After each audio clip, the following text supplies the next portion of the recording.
नमस्कार दुनिया हालचाल को स्वागत करुछि मु संजय। आसंतु नजर पकाइबा वर्तमान रो मुख्य खबर उपरे। उत्तर ओडिशा उपरे सक्रिय रही घूर्णिबलय यह अधिक घनीभूत होई आसंता 24 घंटा मध्य एक लघुचाप रूप नेबा संभावना रही बोली भुवनेश्वर पाणीपाग विज्ञान केन्द्र निर्देशिका डॉक्टर मनोरमा महांती सूचना दैछंती एवं ए लघुचाप प्रभाव रे आसंता 3 दिन पर्यंत विभिन्न अंचल रे प्रबल वर्षा हेबा संभावना थिबारु येलो वार्निंग जारी करा जायछि। भुवनेश्वर राजधानी गाड़ी पार्किंग को नहीं डबल मर्डर एयरफील्ड थाना अंतर्गत हाईटेक अपार्टमेंट निकट कल्याणी प्लाजा रे जघन्य हत्याकांड घटी रश्मि रंजन सेठी और जुल्लू सेठी बोली दुई जनकर मृत्यु घटी एवं हत्याकारी को धरिबा को पुलिस पक्षर उद्यम जारी रही।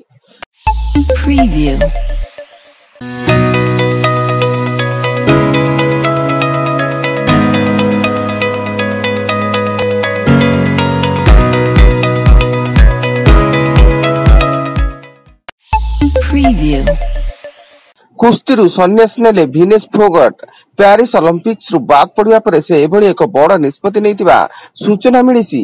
सन्यास नैतिबा से एक निज एक्स अकाउंट जरिया रे सूचना दैछंती।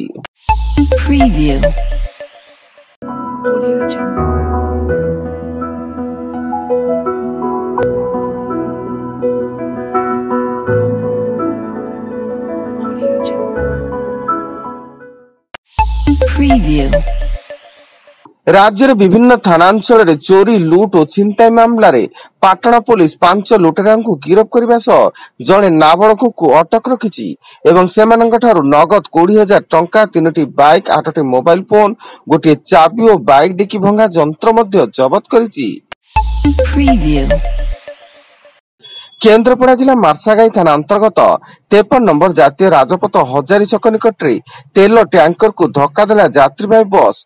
दुर्घटना 10 जन यात्री आहत होई केन्द्रापड़ा जिला मुख्य चिकित्सालय भर्ती करा जायथिया बेले 2 जनक अवस्था गुरुतर रहिछि एवं उक्त बस टी पारादीप रु चंडीखोल अभिमुखे जाउतुला।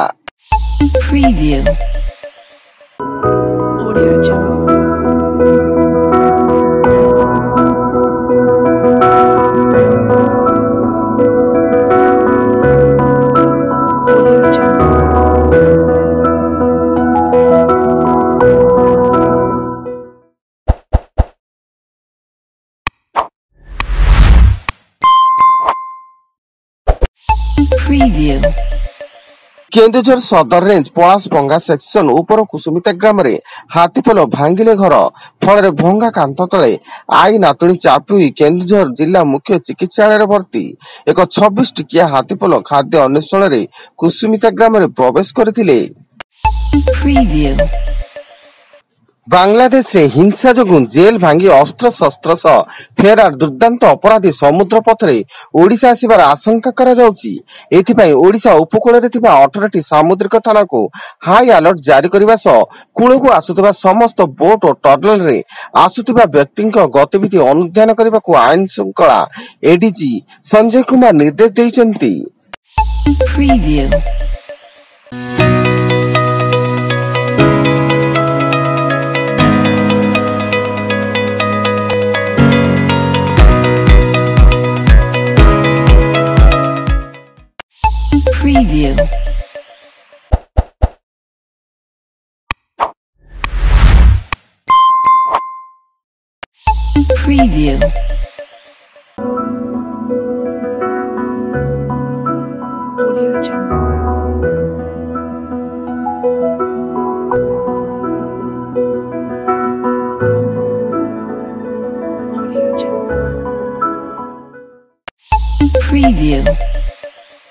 ब्रह्मपुर बड़बजार थाना पुलिस बड़बजार अंचल एक भेजाल ऑयल कारखाना को ठाब करिछि। सेठारु विपुल परिमाणर नकली ऑयल और कंचामाल जबत करी कारबार रे संपृक्त थिबा 3 जन को अटक रखी पचराउचरा जारी करिछि।